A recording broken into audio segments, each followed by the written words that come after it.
오늘은 믿음의 업그레이드 두 번째 시간입니다. 거부할 수 없는 임재, 하나님의 능력을 경험하라 라는 제목으로 하나님의 말씀 선포하도록 하겠습니다. 여러분, 지난주 말씀 기억하십니까? 믿음의 성장을 위해서는 우리에게 구별된 시간과 장소가 필요합니다. 예수님께서 제자들을 데리고 이 산에 올라가 기도하셨던 것처럼 우리도 일상 속에서 이 분리된 장소, 집중해서 주님과 교제해야 되는 시간이 필요하다는 것이죠. 우리가 그것을 잘 확보하여서 이 사순절의 시간, 신약을 통독하고 태신자를 위해서 간절히 기도하며 우리의 영성을 아름답게 세울 수 있는 주의 백성들 되어지기를 소원합니다. 오늘은 이 구별된 시간과 공간에서 일어나야 될 사건에 대해서 함께 나누려고 합니다. 우리가 바쁜 일상을 살아가면서 애써서 수고하고 노력해서 이 시간과 공간 가운데 나아갔는데 무엇인가 사건이 일어나야 되지 않을까요? 그 안에서 우리가 경험해야 될 것이 있다는 것입니다. 그것은 바로 하나님의 임재, 하나님의 능력을 경험해야 한다는 것이죠. 누가복음 8장에 보면 예수님의 능력을 경험했던 두 사람이 등장을 합니다. 회당장 야이로라고 하는 사람과 혈류병을 앓았던 무명의 한 여인입니다. 이들은 가버나움에 살았습니다. 여러분, 성경을 볼 때 이 지명이 나오면 이 지명을 우리가 자세히 살펴봐야 됩니다. 저는 한국에서 미국으로 올 때 이제 처음에 시카고로 들어왔거든요. 그리고 그 지역에서 꽤 오랜 시간 동안 살았습니다. 저에게 있어서 이 시카고는 제2의 고향과 같아요. 여러분들에게도 그런 곳이 있으시죠? 예수님에게 있어서 가버나움이 바로 그런 곳이었습니다. 예수님이 성장한 나사렛을 떠나서 공생애를 처음 시작한 곳이 바로 가버나움이었거든요. 그곳에서 예수님은 이 하나님 나라에 대한 비전을 선포하십니다. 마태복음 4장 17절 말씀 보니까 이렇게 말씀하세요. 회개하라, 천국이 가까이 왔느니라. 아멘. 여러분, 사람들이 이 원대한 포부를 품고서 무엇인가를 시작할 때 이 비전 캐스팅을 어디 가서 해야 될지 심히 고민합니다. 한국의 정치인 같은 경우에도 이 현충원이라든지 뭐 누군가의 생가 아니면 정치적인 영향력이 큰 사람과 함께 공식적인 활동을 알리고 자기가 무슨 일을 할 것인지를 그곳에서 함께 이야기를 하죠. 그렇게 예수님께서 정한 장소가 바로 가버나움이었다라고 하는 것입니다. 이것이 야이로와 무명의 한 여인에게 의미하는 바가 있습니다. 그들이 가버나움에 살고 있었다는 것은 그 누구보다도 빨리 더 많이 복음의 메시지를 들었다라고 하는 것이죠. 그러나 가버나움의 사람들은요, 이 복음의 혜택을 많이 얻지 못한 것 같습니다. 예수님을 믿지 않은 것이죠. 그분에 대한 이야기를 듣고 그분을 만나기도 했지만 현실의 삶 가운데에서 그분의 능력을 경험하지 못했다라고 하는 것입니다. 그 증거가 마태복음 11장 말씀에 기록이 되어져 있는데요. 예수님께서 이 몇몇 도시들을 향해서 굉장히 무겁게 책망하십니다. 그 중에 하나가 바로 가버나움이라는 도시였어요. 20절과 23절 말씀 우리 한번 같이 읽어볼까요? 함께 봅니다. 예수께서 권능을 가장 많이 행하신 고을들이 회개하지 아니하므로 그때 책망하시되 가버나움아 내가 하늘에까지 높아지겠느냐 음부에까지 낮아지리라. 내게 행한 모든 권능을 소돔에서 행하였더라면 그 성이 오늘까지 있었으리라. 아멘. 여러분, 가버나움이 얼마나 타락했는지 하나님의 심판이 임했던 소돔보다도 훨씬 더 심했다라고 하는 것입니다. 우리가 이 말씀을 심각하게 받아들여야 되는 것은 이 평가가 누군가의 해석이 아니라 심판의 주권자이신 예수 그리스도의 말씀이라고 하는 것이죠. 그 옛날 소돔보다 예수님께서 보시기에 가버나움의 부패가 심했다는 것입니다. 전적으로 타락했다는 거예요. 사람들이 많이 듣긴 했지만 예수 그리스도의 능력을 경험하지 못함으로 그들의 삶 가운데 믿음이 일어나게 되어지지 않았다라고 하는 것입니다. 여러분, 그 도시에 살고 있는 자들이 딸의 아픔으로 인하여서 딸 자신의 어려움으로 인하여서 예수님을 만나고자 했고 그 예수님을 만나 그분의 강건적인 능력을 경험하게 되어진 것이죠. 여러분, 이 능력을 경험하면 인생이 바뀝니다. 여러분, 만약에 여러분들의 삶이 변화되어지길 소원한다면, 여러분들의 가정이 변화되어지길, 또한 우리 교회가 변화되어지길 소원한다면 예수님에 대해서 듣고 만나는 것, 더 나아가 그분의 능력을 경험해야 한다는 거예요. 전 우리 조이풀 교회가 그 능력을 경험할 수 있는 복된 성도들 되어지기를 주님의 이름으로 축복합니다. 이 시대를 여러분 평준화란 단어로 해석하시는 분들이 계십니다. 50세가 넘으면 여성분들 같은 경우에는 이 미모의 평준화가 일어난다고 이야기하죠. 요즘에는 성형이 하도 이제 잘 돼서 이 미모의 평준화가 금방 일어나는 것 같습니다. 또 지성의 평준화, 여러분 지성의 평준화도 일어나죠. 또한 생명의 평준화, 보통 사람들이 80에서 90, 100세를 산다고 하죠. 여러분 미디어가 발전하면서 이 수많은 정보가 공유되어지고 있습니다. 그래서 평준화가 일어나지 않을 것 같은 영역에서도 평준화가 진행되어지고 있다는 거예요. 그 중에 하나가 요리인 것 같습니다. 유튜브 채널 가운데 이 요리를 주제로 한 채널이 굉장히 많습니다. 맛있는 요리를 만들 수 있는 레시피도 우리에게 알려주고, 또한 요리가 만들어지면 이 만들어진 모습을 보여주면서 우리의 식욕을 굉장히 자극하죠. 요리를 하게 만들고 먹고 싶게 만드는 이 채널이 굉장히 큰 인기가 있습니다. 제가 예전에 즐겨봤던 이 프로그램 가운데 요리 대결 프로그램이 있었습니다. 게스트 두 분이 나오시는데 이 프로그램의 굉장히 특이한 점은 무엇이냐면 그 게스트 집에 있는 냉장고를 스튜디오에 가지고 와서 그 안에 있는 재료들을 가지고 셰프들이 요리 대결을 펼치는 거예요. 룰이 있습니다. 무조건 냉장고 안에 있는 재료들로 해야 되고 15분 안에 무조건 요리를 만들어야 됩니다. 이 셰프들이 자신의 전공에 따라서 한식과 양식과 일식과 중식 막 매 회마다 다양한 요리들을 만들어내는 거예요. 15분이 되어서 이 요리가 완성되어 나오면 게스트들이 평가를 합니다. 게스트들이 이 요리를 보고서 굉장히 큰 감탄을 하죠. 자신의 냉장고에서 이런 요리가 만들어졌다라고 하는 것 자체가 일단은 너무나 신비롭고, 저도 보는데 몇몇 요리들은요, 너무 맛있어 보이더라고요. 그래서 이 게스트들이 이제 한 입을 먹으면서 이 맛을 표현하는데 너무 맛이 있어서 말을 못 잇는 사람도 있고, 또 어떤 분들은 이런 소감을 표현합니다. 세상을 다 가진 것 같아요. 입안에서 폭죽이 터지는 것 같습니다. 막 머릿속에서 오케스트라가 울려 퍼지는 것 같아요. 그 얘기를 듣다 보면은 정말인가? 진짜인가? 라는 그렇게 궁금한 마음이 들어서 이 요리를 따라하게 되어지죠. 여러분 제가 그 프로그램을 보면서 깨달은 것이 하나가 있는데 무엇이냐면 보는 것과 맛보는 것은 분명하게 다르다는 것입니다. 머리로 아는 것과 우리가 실제로 경험하는 것은 이 천지 차이잖아요. 아는 것도 중요하지만 그보다 더 중요한 것은 경험이라고 하는 것입니다. 여러분 이 안에 믿음의 비밀이 숨어 있음을 우리가 기억해야 됩니다. 우리가 듣는 것도 너무나 중요하지만 듣는 것을 넘어서 하나님과의 만남, 그 만남을 넘어 하나님의 능력을 경험해야 된다는 것이죠. 하나님께서 나를 사랑하시고 보호하시고 인도하신다는 것, 우리가 지식으로 아는 것 너무나 중요하지만 그것을 실제 우리의 삶 가운데에서 하나님의 인도하심과 보호하심을 경험하는 것이 너무나 중요하다라고 하는 것입니다. 여러분 예수님께서 제자들을 산에 데리고 가신 이유가 거기 있어요. 하나님의 능력을 경험하라는 것입니다. 전 여러분들이 예배할 때 또한 일상 가운데서 구별된 시간과 공간 속에서 말씀을 읽고 묵상하고 기도할 때 강력한 성령의 역사가 있기를 간절히 주님의 이름으로 축복합니다. 바리새인들처럼 이 형식적인 시간과 공간을 가지는 것이 아니라 여러분 그 시간에 들어갈 때마다 하나님의 임재를 기대하십시오. 하나님은 간절한 마음으로 나아가는 그 사람에게 그 능력을 부어주신다는 거예요. 성령께서 여러분들의 심령을 만지실 것입니다. 그럼 일어난 사건이 있죠. 죄로 더러워진 그 상처받은 심령이 치유되기 시작하는 거예요. 보혈의 능력이 머리부터 발끝까지 우리를 채우면서 그 죄가 씻어지고 매여있던 모든 것으로부터 자유하게 되어지는 놀라운 은혜를 맛보게 되어진다라고 하는 것입니다. 여러분 그럼 우리의 삶이요 평안해집니다. 세계관이 변하고 이 가치의 이동이 일어나거든요. 세상의 가치가 우선순위에 있다가 그 우선순위에서 내려오게 되어지니까 거기에서부터 얽매이지 않고 자유롭게 되어지는 것이죠. 여러분이 우리가 일상을 살아가면서 물질에, 관계에, 인정에, 성공에, 자녀에 우리를 구속하는 것들이 얼마나 많이 있습니까?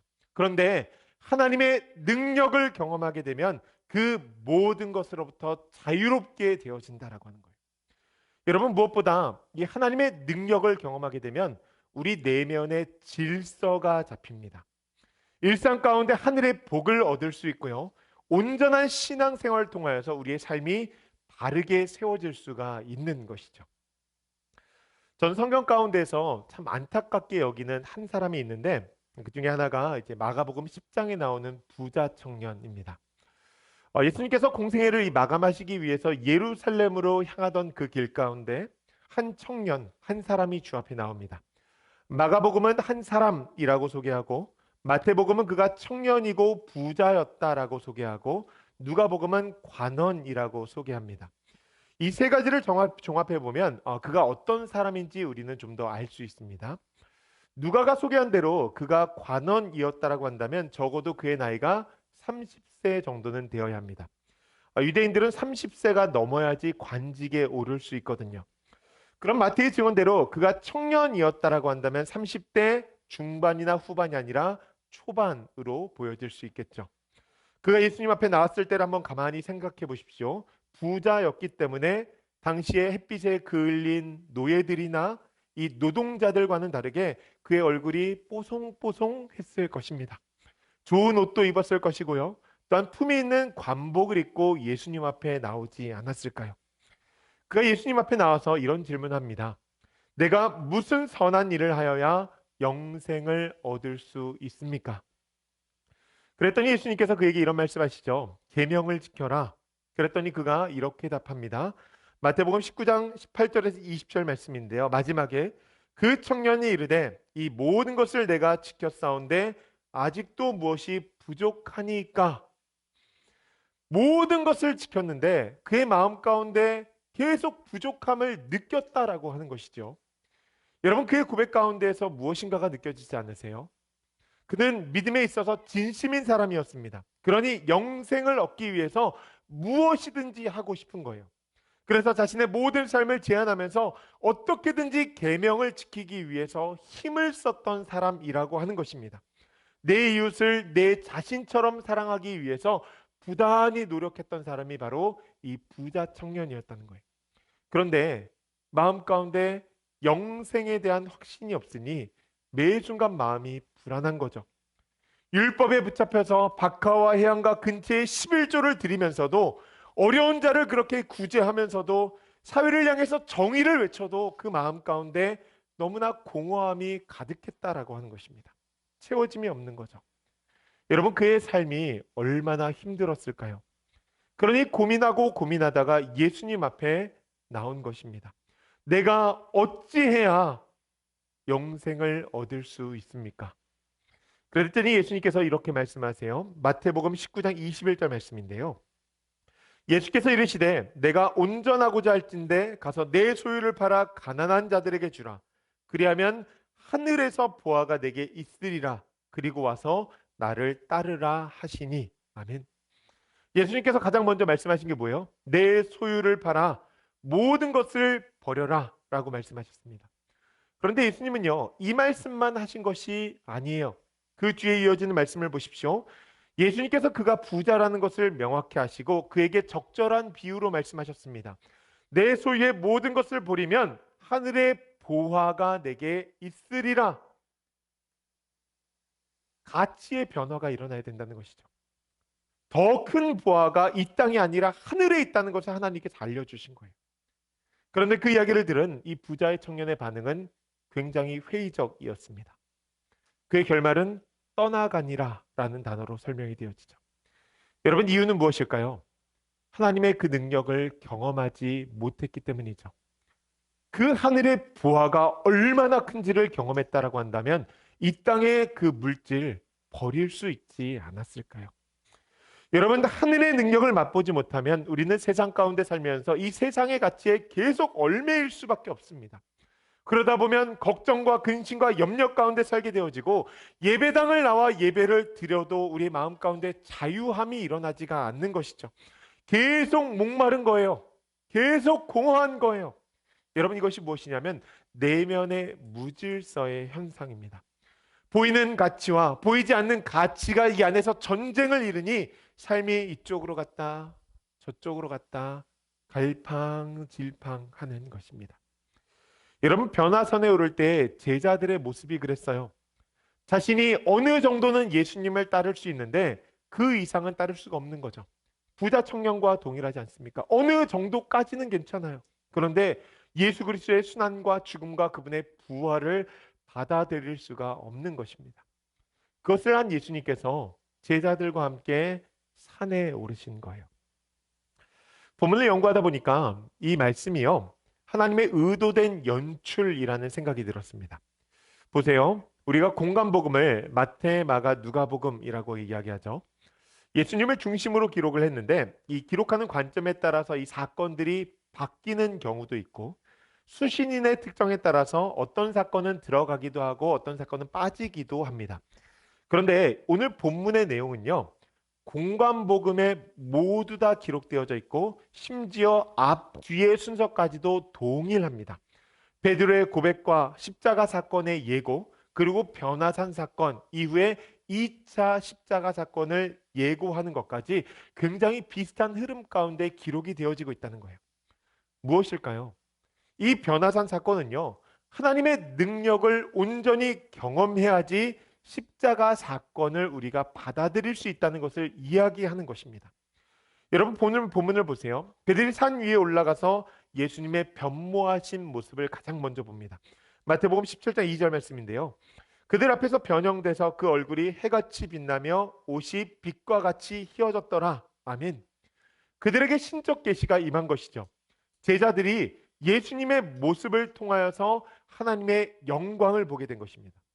여러분, 히브리 기자가 이것을 어떻게 기록하냐면 그 아들은 하나님의 영광의 광채시며 하나님의 본체의 형상이십니다 라고 기록을 해요. 제자들이 육신을 입은 예수 그리스도가 진짜 하나님의 아들이라는 것을 경험하게 되어졌다라고 하는 것입니다.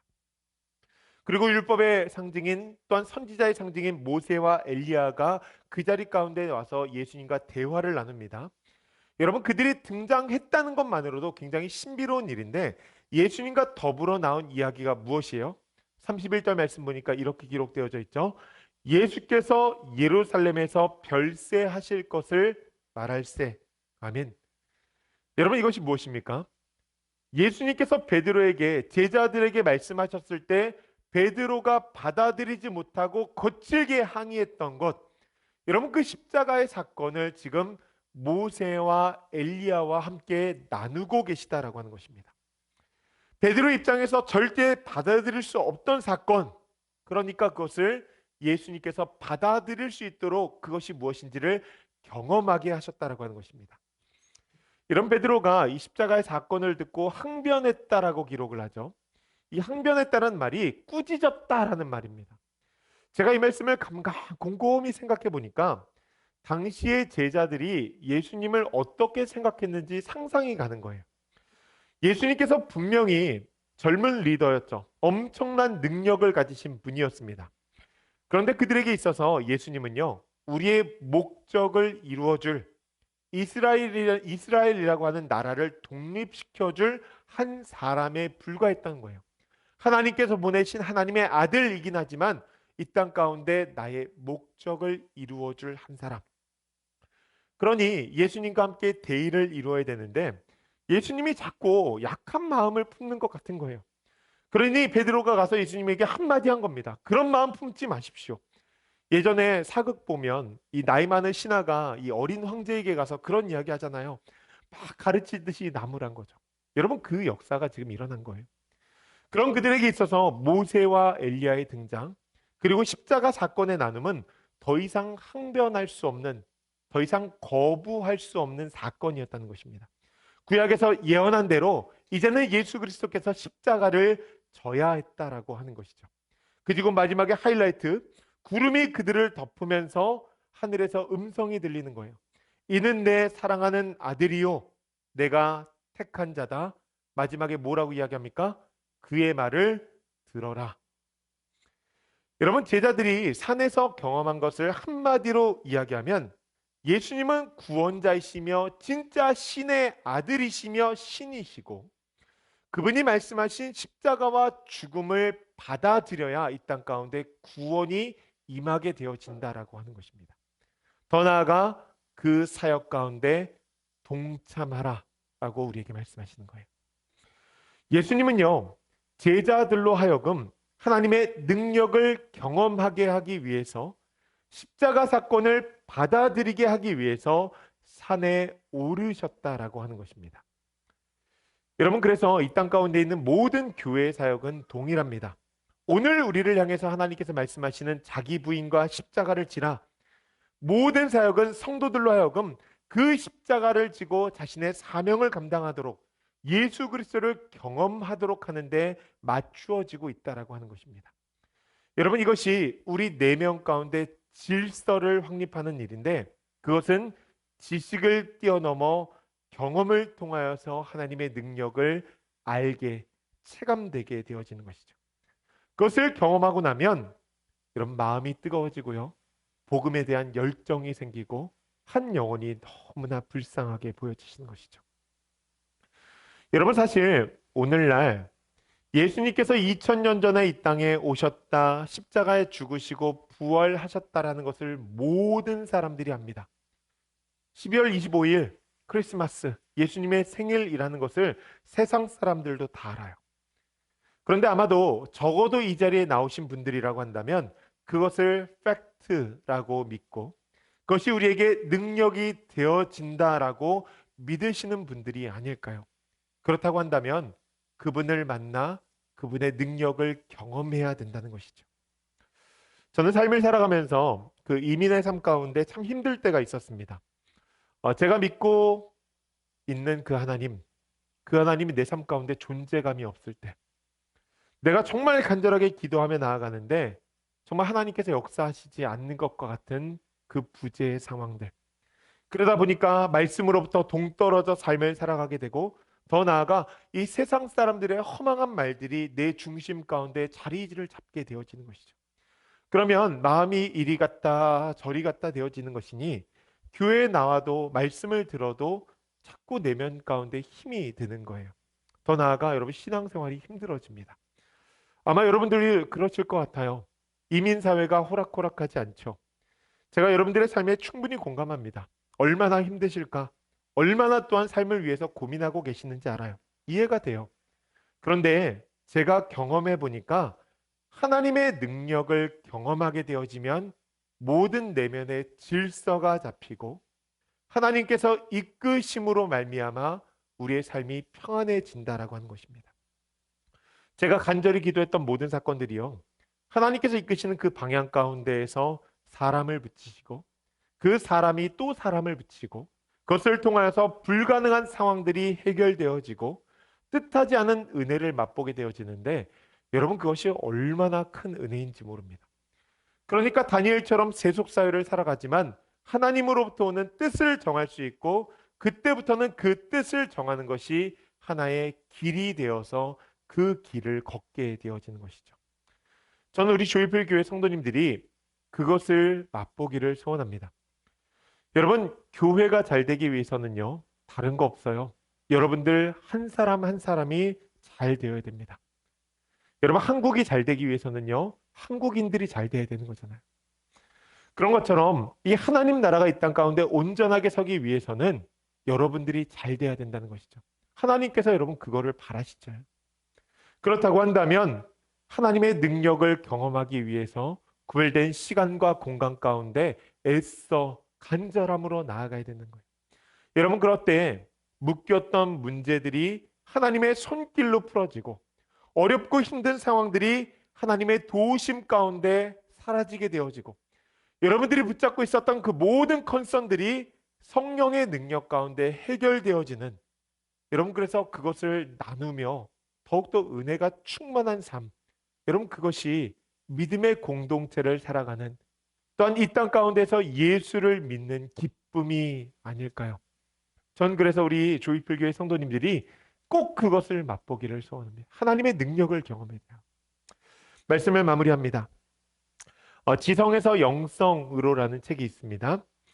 지금은 돌아가셨지만 이화여대의 석좌 교수였고 초대 문화부 장관을 역임한 고 이어령 박사님께서 저술하신 책인데, 이 책을 보면 그가 어떻게 예수 그리스도를 믿게 되어지고 헌신적인 삶을 살게 되었는지를 말씀하십니다.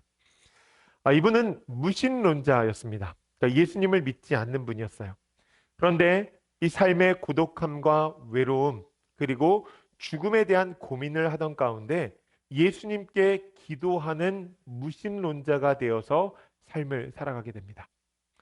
모두에게 신에 대한 지식이 있듯이 그분에게도 그 예수 그리스도에 대한 지식은 있었고 그 지식은 있었지만 믿지는 못했다라고 하는 것이죠. 그러던 중에 그의 딸 고 이미나 목사님께서 실명하게 되었다는 소식을 듣게 되어지고 하와이에 가게 되어집니다. 딸이 그 당시에 하와이에 머물고 있었는데 딸을 만났는데 너무나 마음이 안타까운 거예요. 다른 말이 나오지 않아서 딸을 만났을 때 딱 한마디가 나왔는데 오 하나님, 이 하나님을 부르는 고백이 나왔다고 합니다. 그리고 믿지도 않는 하나님을 원망하기 시작하는 것이죠. 이 아이가 다시는 내 얼굴을 볼 수 없게 되어진다면, 어머니의 웃는 얼굴과 아버지의 미소를 보지 못한다면, 이 집에 있는 모든 것, 산과 바다와 길거리에 색채가 있는 모든 것, 형태가 있는 모든 것이 사라진다는 것이 아닙니까? 어떻게 주님의 딸인 그녀에게 그렇게 할 수 있으십니까? 너무하십니다. 하나님, 저 아이는 하나님이 전부라고 하고 그렇게 하나님을 따르는데 당신의 딸에게 그렇게 고초를 내리시는 이유가 무엇입니까? 아무로도 모자라 이제는 실명입니까? 그 장애 아이를 가진 덕분에 학교를 찾아다니며 매일같이 눈물을 흘리는 그 아이, 그 아이에게 어떤 눈물이 남아있다고 더 울리십니까? 그러면서 아비된 심정으로 하나님 앞에 이런 기도를 한 거예요. 하나님, 사랑하는 딸에게서 빛을 거두지 아니하신다면 제가 남은 삶 주님의 자녀로서 삶을 살아가겠습니다. 여러분, 그 후로 딸이 한국에 들어왔는데 정말 기적적으로 망막이 낫게 되어지는 놀라운 역사가 일어납니다. 그가 기도했던 대로 하나님의 강건적인 역사하심을 체험하게 되어진 것이죠. 이후에 그가 교회에 나가 세례를 받고 신앙인으로 살아가게 되어지는 내용을 쭉 책에 기록해 놨는데, 주된 요지는 믿는 자들의 삶에 있어 하나님을 만나고 그의 손길을 경험하는 것, 하나님의 능력을 경험하는 것이 너무나 중요하다는 것입니다. 여러분, 우리가 기독교의 신앙을 산소망이라고 이야기하지 않습니까? 이것은 살아계신 하나님께서 우리에게 매일같이 동행하여 주시고 또한 그분께서 우리에게 소망을 주시기 때문에 우리가 산소망이라고 부르는 것이죠. 여러분, 그렇다고 한다면 우리의 믿음은요, 하나님의 능력을 경험하면 경험할수록 더 크게 자라날 수가 있는 것입니다. 변화산에서 하나님의 능력을 경험하고 내려온 베드로가 후에 이런 고백을 합니다. 베드로서 1장 16절부터 18절의 말씀인데요. 우리가 우리 주 예수 그리스도의 능력과 그분이 오실 것에 대해 여러분에게 알게 한 것은 교묘히 꾸며낸 신화에 따른 것이 아닙니다. 우리는 그분의 크신 위엄을 직접 본 사람들입니다. 그리스도는 지극히 큰 영광 가운데 이는 내 사랑하는 아들이니 내가 그를 기뻐한다 라는 음성이 자기에게 들릴 때 하나님 아버지로부터 존귀와 영광을 받으셨습니다. 우리는 그 거룩한 산에서 우리와 함께 있을 때 하늘로부터 들려오는 이 음성을 들었습니다. 아멘. 베드로가 베드로 후서를 기록하면서 그 변화산의 체험을 그대로 이야기하는 거예요. 그 산의 경험을 통하여서 베드로는 가치가 변화되어지게 된 것이죠. 그리고 예수님께서 진짜 십자가에 돌아가셔야 된다는 것을 알게 되어진 것입니다.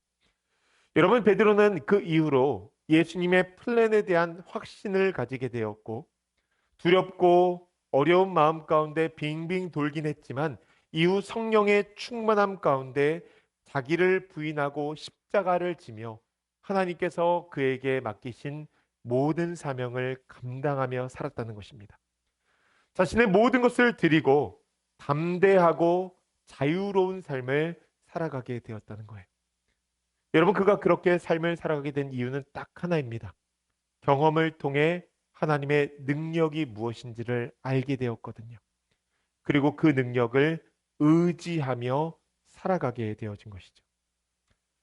저는 오늘 예배하는 저와 우리들 모든 성도들이 그런 인생을 살기를 소원합니다. 저는 살면 살수록 인생을 좀 심플하게 편안하게 살고 싶다라는 생각을 참 많이 합니다. 생각하면 할수록 자꾸 복잡해지는 것 같아요. 왜 그럴까요? 세상에 지식이 자꾸 들어오거든요. 그러니까 변수가 생겨날 것들이 하나씩 보이니까 어렸을 때는 옵션이 두 개밖에 안 보였는데 어른이 되고 나니까 옵션이 다섯 개씩 보이기 시작하는 거예요. 그러니까 안절부절 못하고 무엇을 결정하게 될까? 이 결정 장애가 생겨서 삶을 살아가게 되어지는 것이죠. 그래서 저는 결단했습니다. 하나님 앞에 올인하고 싶습니다. 저뿐만 아니라 정말 하나님의 능력을 경험하기를 소원하는 모든 백성들이 하나님 앞에 올인하고 살았으면 좋겠습니다. 이 땅을 살지만 하나님의 통치를 받으며 하나님께서 주시는 그 은혜를 맛보며 살아가기를 소원합니다. 하나님, 우리 이민사회를 살아가는 우리 성도들 매일같이 힘겹게 살아갔지만 하나님께서 보호하여 주십시오. 여러분, 내 힘과 능력으로 보호를 받는 것이 아니라 하나님께서 보호하여 주실 때 우리의 인생이 편해지지 않습니까? 제가 군대에 있을 때는요, 밖에 나가서 하고 싶은 것이 진짜 많았거든요. 왜냐하면 군대는 그냥 명령으로만 이루어지는 사회니까, 그냥 그것만 하면 돼요. 그런데 사회 나와가지고 사회를 경험하다 보니까, 군대로 다시 돌아가고 싶다라는 생각이 참 많이 드는 거예요. 그때 그냥 명령에 따라서 살면 편했는데, 밥도 주고, 옷도 주고, 모든 것이 보호가 되어지고, 때로는 정말 놀게도 해주고 참 편했는데, 여러분, 그런데 가만히 생각해 보니까 하나님의 통치가 임하면 그 삶을 살아가게 되는 거예요. 하나님께서 주시는 그 삶 가운데에서 평안함을 누리며 살아갈 수 있게 되어지는 것이죠. 더 이상 슬피 울지 않으며 하나님의 인도하심 가운데 기쁨과 즐거움을 살며 세상에 기쁨을 전하는 교회로서, 성도로서의 삶을 살아가는 것입니다. 여러분이가 그것을 소원하며 살아가기를 소원해요. 또한 그것을 은혜로 얻으며 살아갈 수 있는 우리 조이풀 교회 성도들 되기를 주님의 이름으로 축복합니다.